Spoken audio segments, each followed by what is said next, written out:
ତର୍କେରା ଉଚ୍ଚ ବିଦ୍ୟାଳୟରେ ବନ ମହୋତ୍ସବ କାର୍ଯ୍ୟକ୍ରମ। ପୁତ୍ରା ବ୍ଲକ ଅନ୍ତର୍ଗତ ତର୍କେରା ଉଚ୍ଚ ବିଦ୍ୟାଳୟରେ ଆଜି ବନ ମହୋତ୍ସବ କାର୍ଯ୍ୟକ୍ରମ ଅନୁଷ୍ଠିତ ହୋଇଯାଇଛି।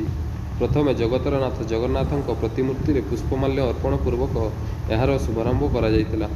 ପରେ ପରେ ଅନୁଷ୍ଠିତ ସଭାକାର୍ଯ୍ୟ ଅନୁଷ୍ଠାନର ପ୍ରଧାନ ଶିକ୍ଷକ ଲୋକନାଥ ପ୍ରଧାନଙ୍କ ଅଧ୍ୟକ୍ଷତାରେ ଅନୁଷ୍ଠିତ ହୋଇଥିବା ବେଳେ ଏଥିରେ ମୁଖ୍ୟ ଅତିଥି ଭାବେ ପୁତ୍ରା ବି ଓ ଅଶୋକ କୁମାର ଲାକଡ଼ା ଯୋଗ ଦେଇଥିଲେ। ସମ୍ମାନିତ ଅତିଥି ଭାବେ ଡକ୍ଟର ବିଭୀଷଣ ବାରିକ, ସରପଞ୍ଚ ବୁଧବାରୀ ଏକା, ସମିତି ସଭ୍ୟା ସଂଯୁକ୍ତା ସୁନିଆନୀ, ଏବିଓ ଲକ୍ଷ୍ମଣ ଜାମୁଣ୍ଡା, ସମାଜସେବୀ ବିଦ୍ୟାଧର ସାହୁ, ମଇ ସ୍କୁଲ ଅଭିଯାନ ସଭାପତି ସୁକାନ୍ତ ଶେଖର ଦେଓ, କଟଙ୍ଗ ପ୍ରଧାନ ଶିକ୍ଷକ ନିତ୍ୟାନନ୍ଦ ବେହେରା, ମହେନ୍ଦ୍ର ସିଂ, ଟିକଚାନ୍ଦ ସିଂ, ବନରକ୍ଷୀ ଦୀପନ କୁମାର ପଟେଲ, ରଶ୍ମିତା ଛୁରା ପ୍ରମୁଖ ମଞ୍ଚାସୀନ ରହି ଚାରା ରୋପଣର ଉପକାରିତା ବିଷୟରେ ଛାତ୍ରଛାତ୍ରୀଙ୍କୁ ବୁଝାଇଥିଲେ।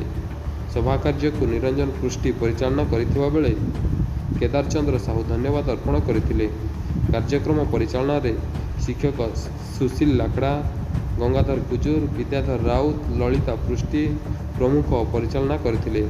ଏଥିରେ ଅନୁଷ୍ଠାନର ସ୍କାଉଟ ଗାଇଡ୍, ଜୁନିୟର ରେଡକ୍ରସ, ସବୁଜ ବାହିନୀର ଛାତ୍ରଛାତ୍ରୀ ଅତିଥିଙ୍କ ସହ ମିଳିତ ଭାବେ ଚାରା ରୋପଣ କରିଥିଲେ।